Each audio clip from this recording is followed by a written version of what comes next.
பெரியகுளம் அருகே கோவில் கும்பாபிஷேக பணிகள் செய்ய ஒரு சமுதாய மக்களை கோவிலுக்குள் அனுமதிக்காமல் புறக்கணிப்பதாக சமுதாய மக்கள் சாலை ஓரத்தில் அமர்ந்து தொடர் கவன ஈர்ப்பு சத்தியாகிரக போராட்டம்.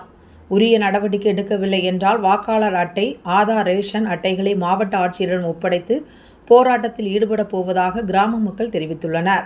தேனி மாவட்டம் பெரியகுளம் அருகே மேல்மங்கலத்தில் உள்ள 1000 ஆண்டு பழமை வாய்ந்த அருள்மிகு பட்டாளம்மன் முத்தையா சுவாமி திருக்கோவில் உள்ளது. இக்கோவில் ஊர் மக்களுக்கு பொதுவாக இருந்த நிலையில் திருவிழா கொண்டாடுவதில் இரு சமுதாயத்தினரிடையே மோதல் ஏற்பட்டு வந்தது. இதனால் இக்கோவிலை இந்து சமய அறநிலைத்துறை கட்டுப்பாட்டின் கீழ் கொண்டுவரப்பட்டது. தற்பொழுது 42 ஆண்டுகளுக்கு முன்பு இந்து சமய அறநிலைத்துறையினரால் கோவில் கும்பாபிஷேகம் நடத்த தமிழக அரசு அனுமதி அளித்தது. இந்நிலையில் இந்த கோவில் கும்பாபிஷேகம் வருகின்ற 27ஆம் தேதி நடைபெற உள்ளதாக தெரிவித்துள்ளனர்.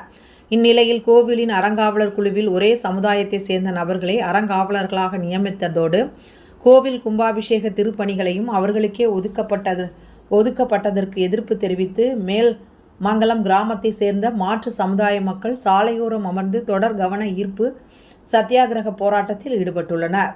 மேலும் இதற்கு உரிய நடவடிக்கை எடுக்கவில்லை என்றால் மாவட்ட ஆட்சியரிடம் வாக்காளர் அட்டை, ஆதார், ரேஷன் அட்டைகளை கொடுத்து போராட்டத்தில் ஈடுபடுவோம் என கிராம மக்கள் ஒப்படைத்து விடுவோம் மற்றும் அனைவரும் கிராமத்தை காலி செய்து வேறு பகுதிக்கு செல்ல உள்ளதாகவும் தெரிவித்து தொடர் கவன ஈர்ப்பு போராட்டத்தில் ஈடுபட்டு வருகின்றனர்.